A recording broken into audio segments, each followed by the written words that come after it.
गुरु भगवान की जय। हनुमंत लाल की जय। देव वृक्ष पीपल की जय। भक्तों, पीपल के वृक्ष की पूजा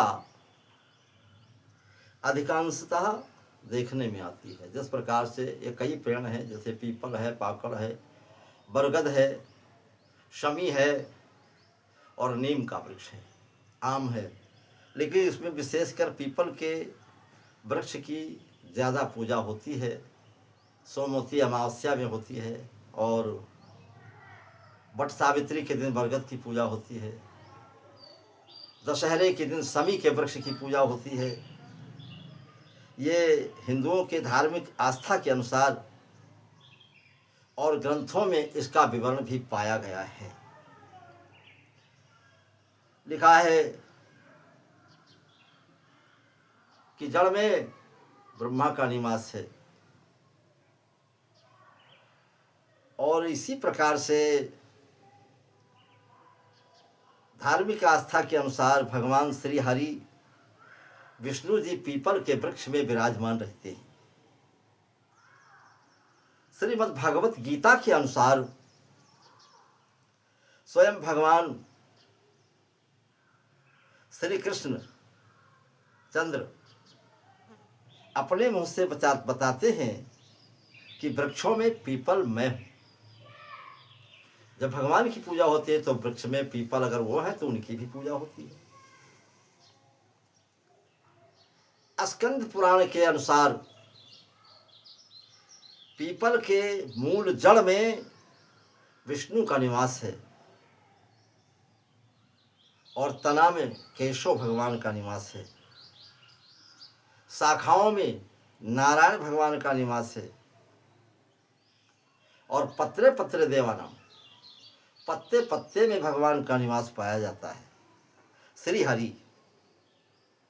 और फलों में भी जो पीपल के फल होते हैं छोटे छोटे, इसमें समस्त देवताओं से युक्त अच्युत भगवान हमेशा इसमें विराजमान रहते हैं। आम का वृक्ष ये पूजा पाठ करने में बहुत उपयोगी है। आपने कभी सोचा है कि जितने भी पेड़ होते हैं बसंत से पहले ही उनमें पतझड़ हो जाता है। बसंत आते ही पतझड़ हो जाता है, पतझड़ के बाद नए नए पत्तियां कोपल निकल आती हैं। चाहे वो कोई अनुष्ठान हो, व्रत हो, पूजा हो, भागवत हो, कथा हो, रामायण हो, कीर्तन हो, कलश जहाँ गणेश की पूजा होती है, हर जगह आम के पल्लों की आवश्यकता लगती है। और सभी वृक्षों के पत्ते तो झड़ जाते हैं, लगभग अधिकांश पत्ते गिर जाते हैं, फिर नए नए पत्ते निकलते हैं। लेकिन आम का वृक्ष एक ऐसा है जिसमें कि एकदम से सभी पत्ते खत्म नहीं होते, एकदम से सभी पत्ते समाप्त नहीं होते, कुछ न कुछ धीरे धीरे गिरते रहते हैं, धीरे धीरे निकलते रहते हैं, जाकि हर समय, हर वक्त, हर मौसम में आम का पल्लो मिल सके और पूजा की जा सके। उससे बिना आम के पल्लों की पूजा नहीं होती। और बच्चों, एक बात फिर आपने गौर किया होगा कि गाय के गोबर से गौरी बनाई जाती है, उसकी पूजा की जाती है। तो गौरी में इसलिए पूजा की जाती है, गौ माता के प्रत्येक अंग में देवताओं का वास होता है और उसके मलमूत्र में भी देवताओं का वास होता है और गौ के गोबर में गौरी बनाई जाती है, पूजा की जाती है। इसका मतलब कि लिखा पढ़ा मिला है कि गौरी में लक्ष्मी माता का निवास होता है। इसलिए गौ की पूजा होती है, गणेश की पूजा होती है और गौरी की। गौ, गौरी और गणेश तीनों गा अक्षर से ही शुरुआत होती है।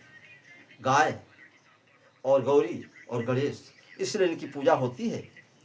और पीपल के वृक्ष की तो अधिकांशता पूजा होती है। पीपल का वृक्ष, उसकी और औषधियों में भी पीपल के पत्ते और उसकी छाल और उसके फल ये सब काम में आते हैं, बड़े बड़े रोगों को दूर करते हैं। इसलिए कि पीपल का पेड़ पूजनीय है और भगवान का रूप माना जाता है।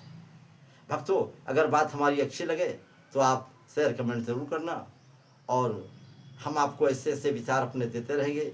बोलो भक्त भगवान की जय पीपल भगवान की जय हनुमंत लाल की जय संत गुरु भगवान की जय। गौ